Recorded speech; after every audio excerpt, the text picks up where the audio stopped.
Just outside Barcelona, there is a place where the mountains rise like jagged stone structures, where a monastery clings to the cliffs, floating above the clouds, perched high in the Montserrat Mountain range at around 720 meters above sea level, which is one of the Catalonia's most famous day trip destinations. But getting there, that's where most travelers get it wrong. Google Maps show too many options. One small misstep could throw off your entire day. In this video, I will be sharing the clearest and most convenient route to reach it. Taking a train from Barcelona, soar up in the mountain in the breathtaking cable car, return via Scenic rack railway, and of course explore the magical Montserrat Monastery itself. Whether you are coming for the views, the history, or just a peaceful escape from the city, this vlog is your complete Montserrat day trip guide with no confusion, no backtracking. So let's begin.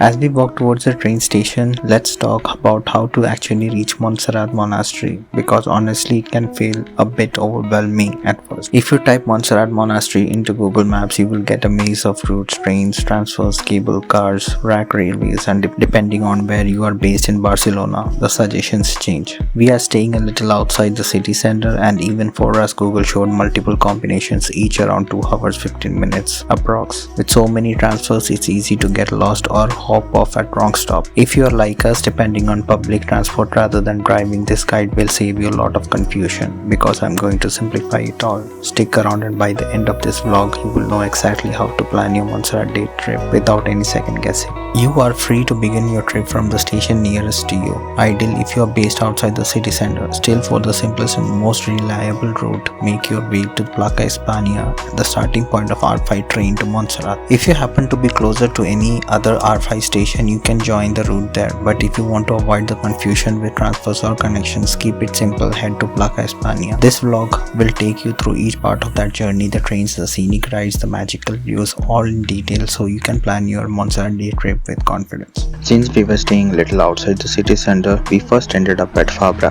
Puig Rodalies commuter station by mistake. It turned out the correct train was from Fabra Puig metro station. There are several different train operators here which are shown on the screen, something that can easily confuse first-time travelers in Barcelona. Now I am entering Fabra Puig metro station and you can spot the red metro M icon marking the entrance. Inside there are vending machines and self-service tickets kiosk right near the station entrance. The staffed ticket counters aren't always open, so it is often quicker and more convenient to buy your tickets from the self-service machines.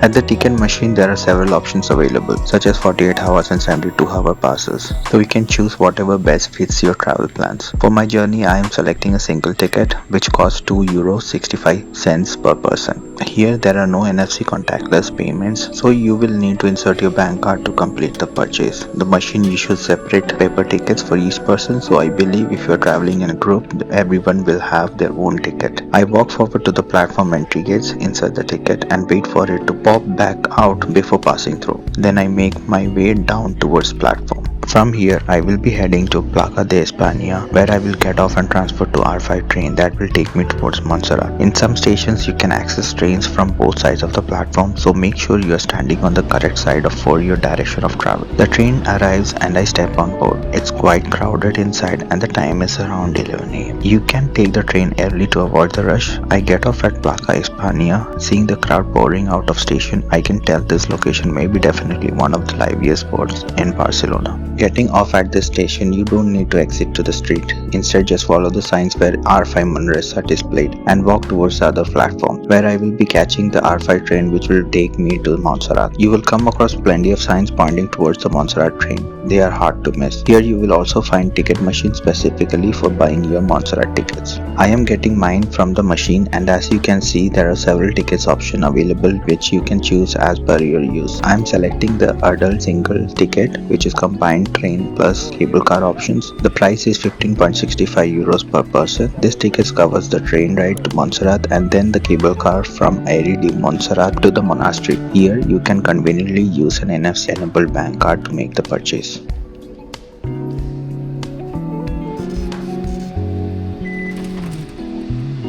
Now let's walk to the platform to board the train. Our flight train usually waits at platform 4 and this is the one we are going to board for our trip to Montserrat.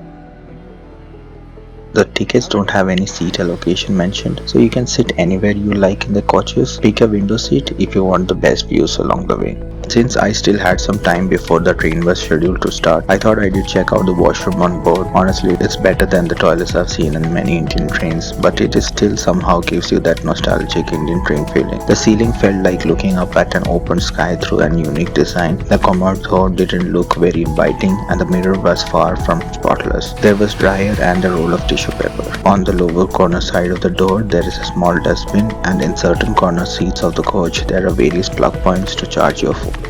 So I took a window seat, settled in and soon the train began to roll out of the station. As we left the city behind, the scenery slowly transformed. Buildings gave way to the open fields, rolling hills and glimpses of distant mountains. I kept my camera ready to capture the changing landscapes during this journey to my next stop, Aeri de Montserrat, where I will get off to switch to the cable car. To be honest, I wasn't entirely sure what to expect or even exactly where I should be getting off, but that's the beauty of travel. After a bit of research on Google Maps, I figured out that Aeri de Montserrat is the station where I didn't need to get down to take the cable car. So this is the view you see when you get out at this station.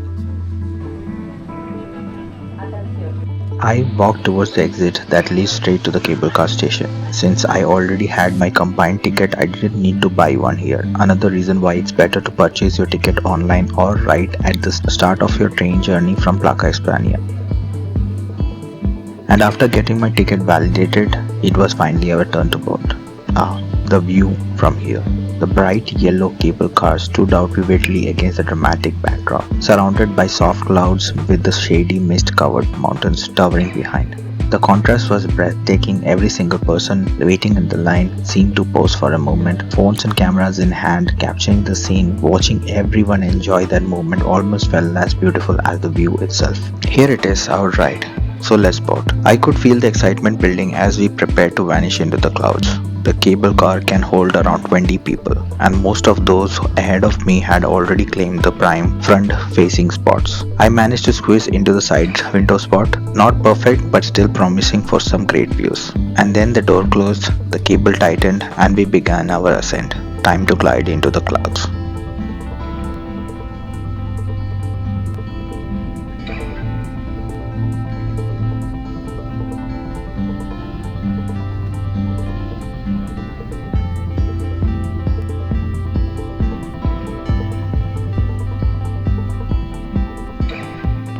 After reaching the upper deck of the Montserrat, we walked towards the Montserrat Monastery. Since it was drizzling, we had our umbrella ready.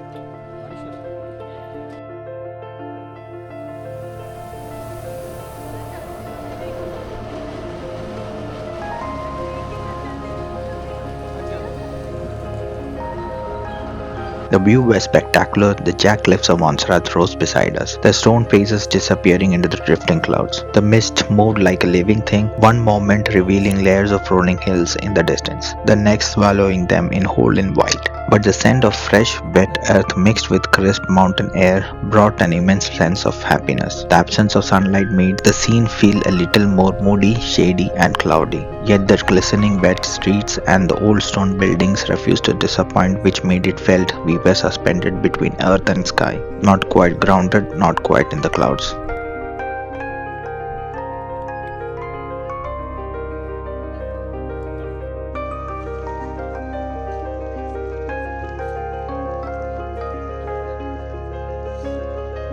Before stepping inside the monastery, I decided to wander into the souvenir shop, a surprisingly massive space brightly lit and lined with shelves showcasing all kinds of treasures. There were countless figurines of miraculous Madonna, along with other religious icons and keepsakes, each one carefully arranged as if telling its own little story. It's the kind of place where you can't help but slow down, browse, and imagine taking a piece of Montserrat back home with you. And of course, I didn't leave empty-handed. The cold wind outside and steady drizzle convinced me to pick up a warm headgear, perfect to keep my head covered as I continued exploring in the rain.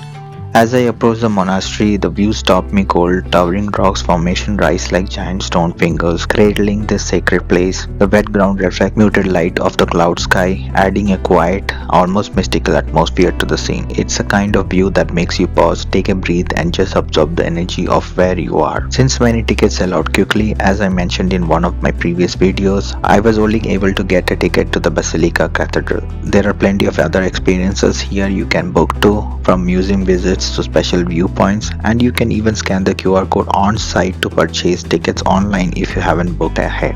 You are wrapped in a warm golden glow. High vaulted ceilings, intricate arches, and detailed carvings draw your gaze upward, while light glints off gilded altars. Visitors sit in quiet prayer or simply absorb the atmosphere, their whispers and footsteps echoing softly in the space that feels both grand and intimate. If you are inside, you can also visit the famous Black Madonna, the revered statue of Our Lady Montserrat, placed high above the altar and revered as the patron saint of Catalonia. Carved from wood, her dark tone comes from the material and centuries of aging, adding to her mystery. Adorned with a golden crown and the ornate mantle, she holds a spear symbolizing the universe, which visitors touch for blessings. It needs a separate ticket, which I didn't get, and honestly I feel it's a bit overhyped. After exploring the monastery, it was time to wander outside and grab some lunch. If you need a washroom break, there are facilities conveniently located just before entering the monastery compound. As I walked ahead, I found plenty of food outlets to choose from, each offering a variety of options. I decided to try the one right beside the large souvenir shop in front of the Aeri de Montserrat station. It's a self-service setup with a good range of dishes. I went for a vegetable salad and fish, which costed me 14.5 euros. The portions were hearty and the taste really hit the spot. So much so that I went off back for seconds. This time I ordered meatballs along with another serving of vegetable salad. The prices might feel a bit steep, but considering there aren't many dining options here, the quality is great and it felt worth it. After the hearty lunch, it was time to experience the Funicular cogwheel train, which climbs a steep 300-meter ascent to the peaks of Montserrat.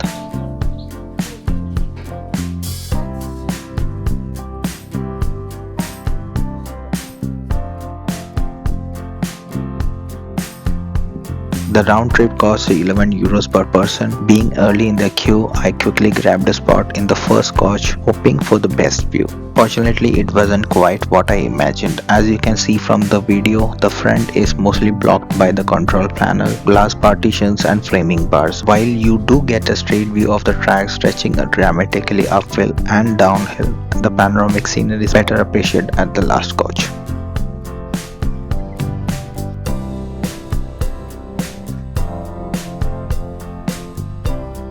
We reached the top of the peak, and while you can hike down to the lower station, I only just realized that's an option. From here, several hiking trails of many lengths branch out from the Funicular's mountain station, leading to the abandoned hermitages hidden in the Montserrat's peak. Instead, I followed the path right in front of me, a well-lit trail with rugged, broken edges that felt like a walking straight into the clouds. The mist wrapped around everything, giving it otherworldly atmosphere.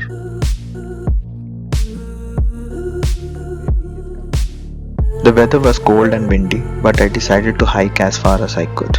On Google Maps 3D view, the trail winds through mountains and the mountains that rise like a jagged crown, their sheer presence hinting at untold stories. Standing here, it's hard to fully grasp the mystery of the untouched paths and the breathtaking, almost otherworldly view they promise.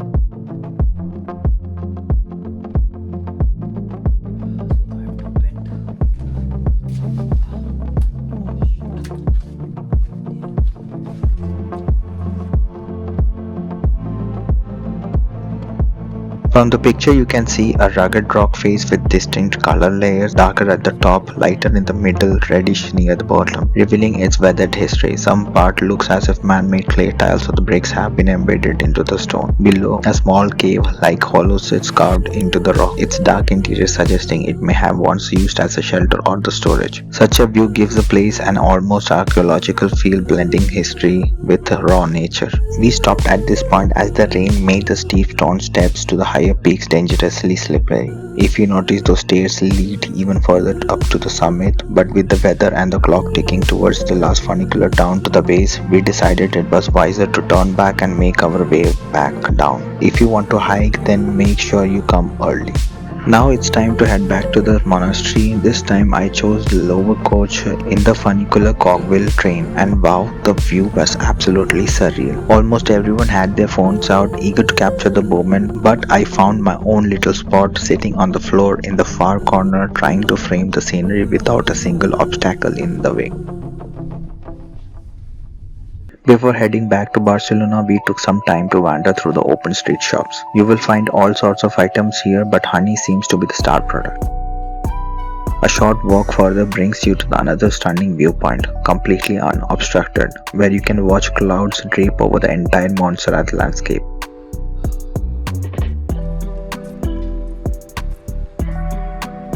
The area also had plenty of parkings, EV charging points, and a few restaurants. I can only imagine how packed this place must get during peak season. We decided to head back to Barcelona, and after getting the tickets to Monistrol de Montserrat from Cremallera de Montserrat station, which also includes the connection straight back to Barcelona Central, we headed to the platform. I can't recall the exact price, but it was around 15 euros per person. This is the rack railway that takes you down to Monistrol de Montserrat, where you can catch the R5 train back to the Barcelona. If you are riding this route, grab a seat by the right side window. That's where you will get the most breathtaking, soul-satisfying panoramic views of the landscape.